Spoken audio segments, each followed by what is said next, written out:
Hello বন্ধুরা, তোমরা কেমন আছো? আজ আমি বানাবো খিচুড়ি। প্রথমে হাফ বাটি মুগের ডাল নিয়েছি, এটা ভেজে নিয়েছিলাম। আমি 1.5 বাটি আতপ চাল নিয়েছি, নিয়ে চালটা আর ডালটাকে আমি ভালো করে ধুয়ে নিয়েছি।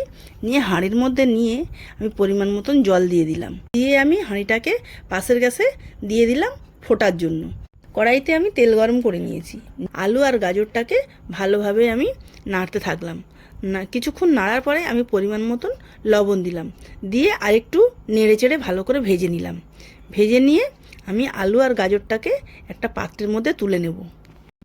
ওই তেলের মধ্যে আমি আরেকটু তেল দিয়ে নিয়েছি। তেলটাকে গরম করে নিয়ে দুটো মিডিয়াম সাইজের পেঁয়াজকে আমি কুচি কুচি করে রেখেছিলাম, পেঁয়াজগুলোকে ভালো করে আমি ভেজে নেব। আর কয়েকটা লঙ্কা আমি ছোট ছোট করে কেটে নিয়েছি। নিয়ে এই পেঁয়াজ আর লঙ্কাটাকে আমি ভালো করে কষিয়ে নিলাম।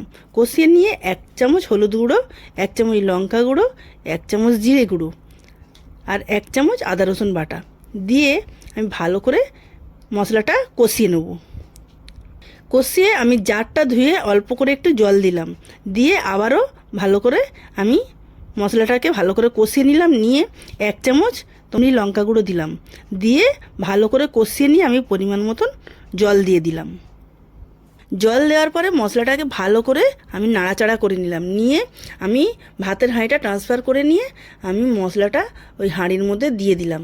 দিয়ে ভালো করে নাড়িয়ে দেবো মশলাটা দিয়ে। দেওয়ার পরে আমি ওর মধ্যে আলু আর গাজর ভাজা ছিল সেটাকে আমি দিয়ে দিলাম হাঁড়ির মধ্যে।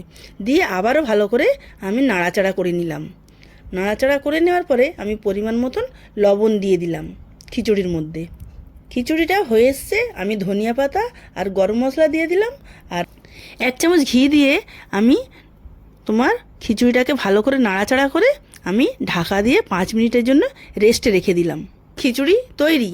বন্ধুরা ভালো থাকবেন, লাইক শেয়ার কমেন্ট করবেন। ভিডিওটা ভালো লাগলে অবশ্যই সাবস্ক্রাইব করবেন। নমস্কার।